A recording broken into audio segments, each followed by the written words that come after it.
Thank you very much, Prof, for joining us this evening. Just explain to us the global research that's been done on learning loss. Children involved in the Pakistan earthquakes in 2005. What did they find? Good evening, Sally. The research that was done in 2005 in Pakistan is really interesting, firstly because it exists. It says to us that this is not the first time that people are dealing with this kind of problem.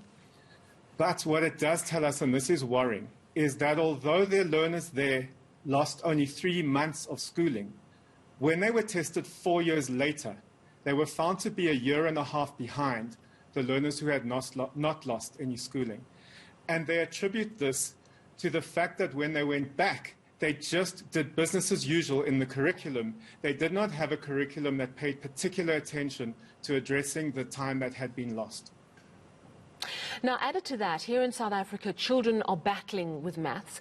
Please talk to us about research that learners in poorer schools are generally 4 years behind children in better resource schools by the end of grade 9. This is in maths, right?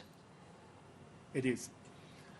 So this is work that was done a few years ago, published by Nick Spall and Jan Likotza, and they actually started looking at the foundation phase. And one of the most scary findings, I think, that they came up with was that by the end of grade 3, learners in the poorest schools were 3 years behind.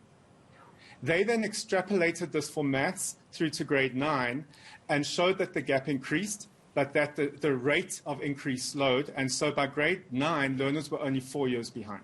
And I say only because one might expect it would be worse. Wow. We have confirmed that very briefly in a small study we did a few years ago, where we tracked 250 grade 8, grade 9, 10, and 11 learners. So we took these learners over 3 years. We gave them the same test every year.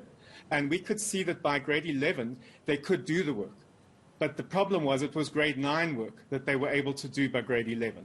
And so that study kind of confirms this work in a smaller scale, but particularly on a tracked cohort. This is confusing for me because we also hear that matric pass rates are going up every year. So what's going on? Are less people doing maths? There is a drop in the numbers, but the matric pass rates also, they get compared against previous years and they get adjusted in some way. And that's correct. It should be done that no individual year should be penalized in relation to another year. And so it's not surprising that there are increases, but there have also been decreases in the last few years. The system is improving overall.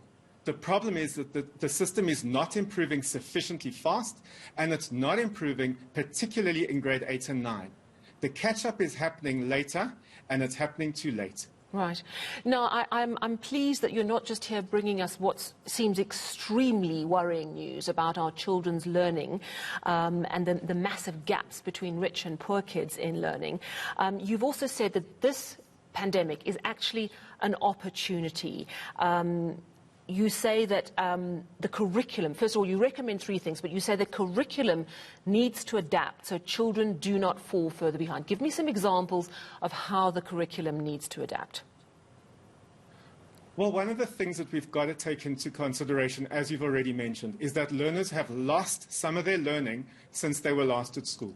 So if we're talking about learners in poor schools, they probably haven't been at school, this is the grade 8s and 9s, since the late period of March, and they are headed back to school, if all things go well, at the end of August. So they've lost at least 4 months of time. They have lost some of what they learned, and the problem is, given what we've also said about the statistics, they don't even know well enough the work they should have known when they started grade 8 or grade 9. So we need a program that's going to take both those factors into consideration. It's going to acknowledge that they weren't, if you want, on the page when they started the year, and they've lost some of what they learned already. So we need to make sure that we can pay attention to both those issues in a program that that we want to suggest going forward for this year and next. And I would imagine that testing then needs to change as well, so that you figure out what the kids don't know and where you need to target the curriculum support. Am I right? Well, yes and no. I don't think we need to test learners to find out where they're at. I think we know well enough from our research, from the research that's done across the country, we know what learners can and can't do. And teachers know what learners can and can't do. The question about assessment is really about assessing to say, have they learned what they've been taught since they've been back at school? So I think there's two issues here. The one is about acknowledging where they are. The other is about testing what has been taught and not testing the curriculum, the official curriculum document. And that's where we are really excited, because we have seen a document published by the Department of Basic Education, which talks about guidelines for teachers in implementing the trimmed curriculum. And one of the most exciting things they talk about there is that assessment should focus only on what learners have been taught once they come back to school. And that's what developmental teaching is all about. It says, I've taught you this, now I want to assess whether you've learned it.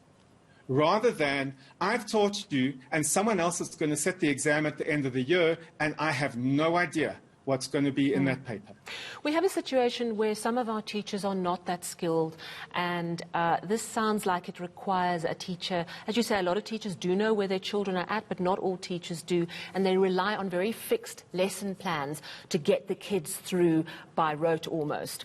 You're also suggesting that the support systems for teachers and the array of tools available to them with which to teach should change a little as well.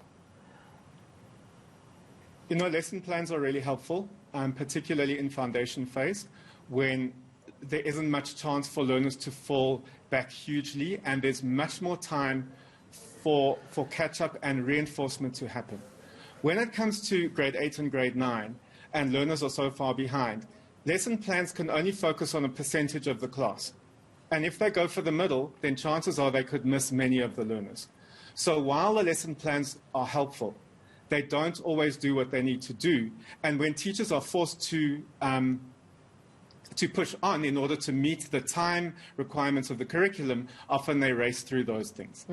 That said, we have seen documents, proposed lesson plans from the Western Cape Education Department, which we think are really good.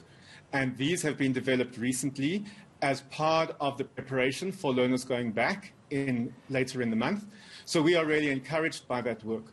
But the bottom line is, if teachers are required to be lockstepping to a curriculum and a schedule that says you have to teach A, B, and C on day 1, 2, and 3, then we're in trouble. Because then we're kind of going back to the Pakistan situation we talked about just now. All right, so pupils in public schools go back on the 24th of August, well, those not in matric and grade 7. What do you recommend parents do? You're saying you're seeing some positive signs that actually the curriculum is going to adapt and really target the right things. But what would your advice be to parents who are really concerned after listening to this conversation this evening? You know, let's acknowledge that most children haven't done any maths since late March.